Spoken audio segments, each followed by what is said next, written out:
සුබම සුබ දවසක් වෙන්නටයි කියලා ප්‍රාර්ථනා කරන ගමන් සෑම සියලු දෙනාටම අද මාර්තු මාසේ 15 වෙනිදා සෙනසුරාදා දවසයි. අපි ඉන්නේ චතාරික කාලේ පළවෙනි සතියේ. දවසට නියමිත උන්වහන්සේගේ වචනය ඔබට මට අපි හැමදෙනාටම පුංචි අභියෝගයක්. බලමු මොනවද උන්වහන්සේ හරහා ඔබට මට කියන්නේ. ප්‍රේමවන්තයනි, අද දවසේ නියමිත උන්වහන්සේගේ වචනය අවසන් වෙන වගන්තිය අපි ගත්තොත් ස්වර්ගයේහි වැඩවසන ඔබගේ පියාණන් වහන්සේ සර්ව සම්පූර්ණව සිටින්නාක් මෙන් ඔබත් සර්ව සම්පූර්ණව සිටින්න. පුළුවන්ද ඔබට මට අපි හැම දෙනාටම සර්ව සම්පූර්ණ වෙන්න උන්වහන්සේ වගේ? අද උන්වහන්සේගේ වචනය අපට පැහැදිලි කරලා දෙනවා එහෙම සර්ව සම්පූර්ණ වෙන්නට ඔබ මම ජීවිතේ ප්‍රගුණ කරගත යුත්තක් මතක් කරලා දෙනවා.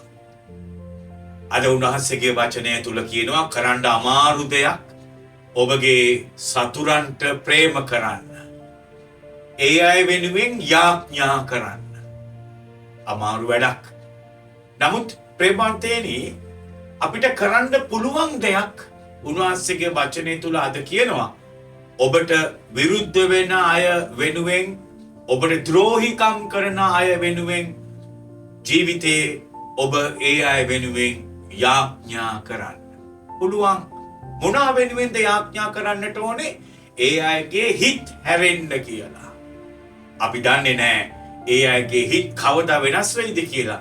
නමුත් උන්වහන්සේගේ වචනය තුල කියනවා ඒ අය වෙනුවෙන් යාඥා කරන්න. පුළුවන්. ප්‍රේමවන්තයනි, අපි කිය ඇවිදින්න ඕනේ.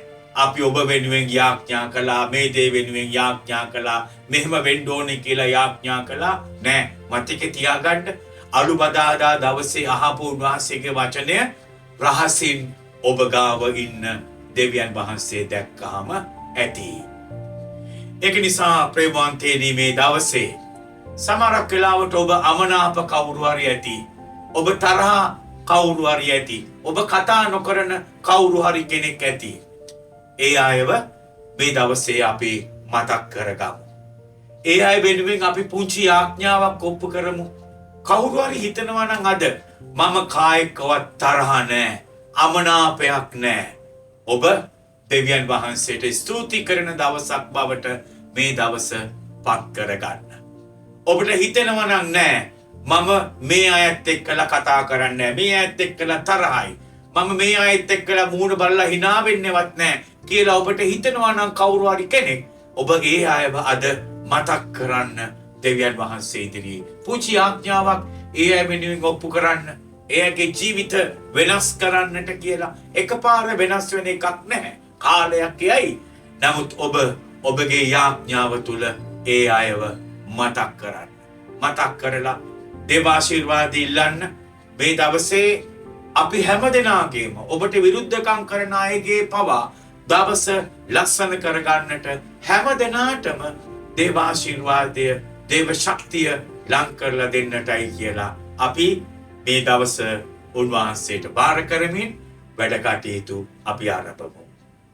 ජෙසුස්පීටයි.